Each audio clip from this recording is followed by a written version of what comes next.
महिला कांग्रेस के प्रोग्राम के लिए यहाँ पर आए और हमारी प्रेसिडेंट इंदु पवार जी भी साथ हैं, हमारी 2 टाइम की काउंसलर भी साथ हैं और भानु जी भी दूसरी काउंसलर साथ में हैं, कौर जी भी हैं। और मैं आप सबसे यही कहना चाहती हूँ कि अफसोस होता है देखकर कि मोदी जी के राज में किस तरह से स्टेटहुड छीन ली गई और जम्मू कश्मीर को यूनियन टेरिटरी बनाया गया। मैं ऑल इंडिया जनरल सेक्रेटरी की इंचार्ज हूँ, महिला कांग्रेस की जनरल सेक्रेटरी हूँ पिछले 5 साल से। और यहाँ पर मेरा जब बीजेपी और पीडीपी गवर्नमेंट बनी थी यहाँ पर, और जिस तरह से करप्शन जिस पैमाने पर था, उस वक्त भी हम आए थे यहाँ पर और हमने गवर्नर को मेमोरेंडम दिया था, जिसके बाद सरकार गिरी थी। और उसके बाद कथुआ हुआ, पुलवामा हुआ, 370 हुआ, लगातार लॉकडाउन रहे। और जिस तरह से आप सबने देखा कि मिलिटेंसी का अटैक आए दिन होते रहता है, हम यहीं पर ही नहीं पूरे हिंदुस्तान में नेशनल टेलीविजन पे देखते हैं कि किस तरह से आए दिन ये सब होता रहता है। हम इंतजार कर रहे थे पिछले कुछ साल से कि यहाँ पर जो इन्होंने कहा था कि नया कश्मीर बनेगा और डेवलपमेंट होगा, तो वो तो हमें नजर नहीं आ रहा है। और जिस तरीके से इन्होंने डीलिमिटेशन का इन्होंने अनाउंस किया है, वो भी अभी सार्वजनिक तौर पे नहीं हुआ है और कुछ लोगों के द्वारा बाहर निकली है रिपोर्ट। पता चल रहा है कि जिन्होंने भी वो देखा है कि किस तरह से बदलाव हुआ है, परिसीमन किस तरह से बदली है गई है, उस चीज से लोग नाखुश हैं। जब हम पहले दिन यहाँ पहुंचे तो हम सुचेतगढ़ गए थे और सुचेतगढ़ के वासियों से हम मिले, मुलाकात हमने की, वहां पर उनके स्थानीय लोगों से बातचीत की और वहां पर उनकी दुख तकलीफ और दुविधाएं देखी कि किस तरह से महिलाओं को, बच्चों को वहां पर शेलिंग्स झेलना पड़ता है और इतनी मुसीबत होती है उनको रोजमर्रा। फिर भी गवर्नमेंट ने उनको कोई ऑल्टरनेट अकोमोडेशन नहीं दिया है। इस सरकार के पास कोई डेटा अवेलेबल नहीं होता। जब भी इनसे पूछा जाए कि कितने माइग्रेंट लेबर गुजर गए, तो इनके पास कोई जवाब नहीं होता। सबसे पहले मैं बहुत ही ज्यादा डीपेस्ट कंडोलेंसेस भी व्यक्त करना चाहती हूँ कि कल ही हमें खबर मिली कि एवेलांच से हिमाचल प्रदेश में कई सारे हमारे आर्मी के जवान, तकरीबन 7 जो गुजर गए, उनके परिवारों के प्रति हम शोक व्यक्त करते हैं। उनमें से 4 जम्मू से थे और अरुणाचल में, ये अरुणाचल में हुआ था। लेकिन हिमाचल प्रदेश की बात अगर आती है तो हमें ये लगता है कि जिस तरह से वहां पर इनकी डबल इंजन की सरकार है और वहां पर उन्होंने वो चेंज नहीं किया है जो कि यहाँ पर स्थानीय लोगों को उन्होंने बदलाव लेके आए हैं और उनका हक छीना है उनसे।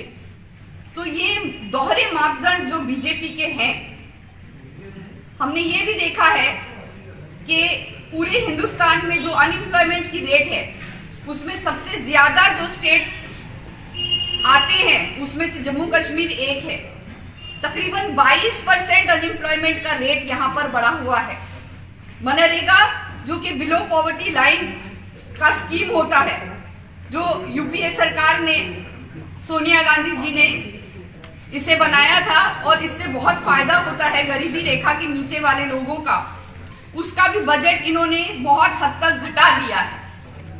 तो अगर हम ऐसे देखने जाए तो इनके जो सारे वायदे हैं वो सब खोखले हैं। इनके अपने जो सीएम हैं और जो एमपीज हैं, वो भगवा चोला धारण करके घूमते रहते हैं, लेकिन ये दूसरों के कपड़ों पर और हुलिये पर इनको बहुत हमेशा से ये है कि कल जो एक घटना एक बच्ची के साथ हुई, वो बहुत ही निंदनीय घटना है।